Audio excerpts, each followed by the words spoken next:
from the very beginning, one of the challenges we've had with Iran is that they have looked at this administration and felt that the administration was not as strong as it needed to be. I think they saw weakness where they had expected to find American strength. And I say that because from the very beginning, the president in his campaign some 4 years ago said he'd meet with all the world's worst actors in his first year. He'd sit down with Chavez and Kim Jong-il, with Castro, and with President Ahmadinejad of Iran.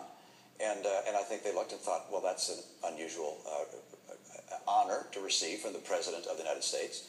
And then the President began what I've called an apology tour of going to various nations in the Middle East and criticizing America. I think they looked at that and saw weakness.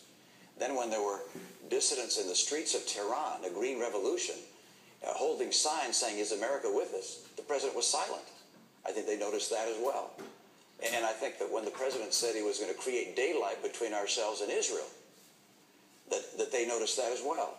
All of these things suggested, I think, to the Iranian mullahs that, hey, we can keep on pushing along here. We can keep talks going on, but we're just going to keep on spinning centrifuges. Now there are some 10,000 centrifuges spinning uranium, preparing to create a nuclear threat to the United States and to the world.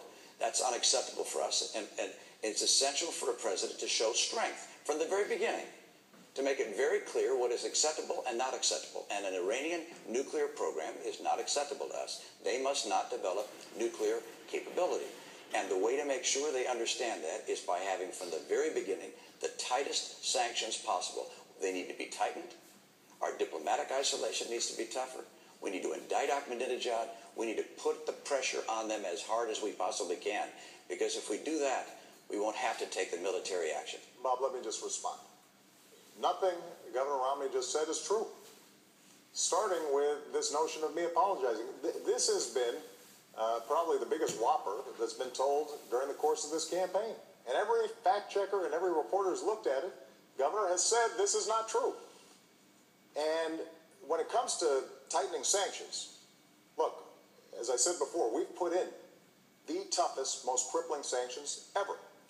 And the fact is, while we were coordinating an international coalition to make sure these sanctions were effective, you were still invested in a Chinese state oil company that was doing business with the Iranian oil sector. So I'll let the American people decide, judge, who's going to be more effective and more credible when it comes to imposing crippling sanctions.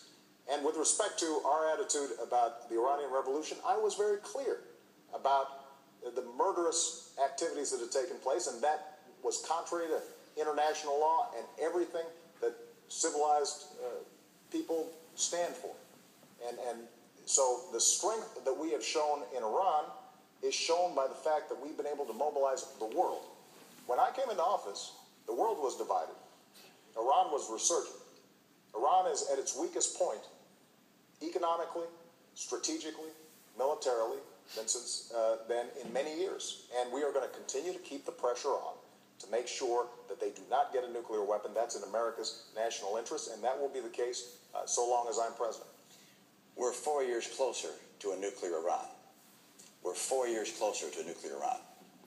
And we should not have wasted these 4 years to the extent they continue to be able to spin these centrifuges and get that much closer. That's number one. Number two, Mr. President, the reason I call it an apology tour is because you went to the Middle East and you flew to Egypt and to Saudi Arabia and to Turkey and Iraq.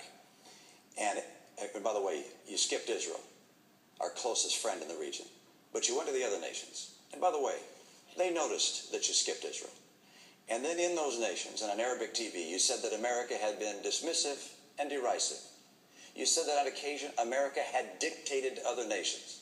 Mr. President, America has not dictated to other nations. We have freed other nations from dictators.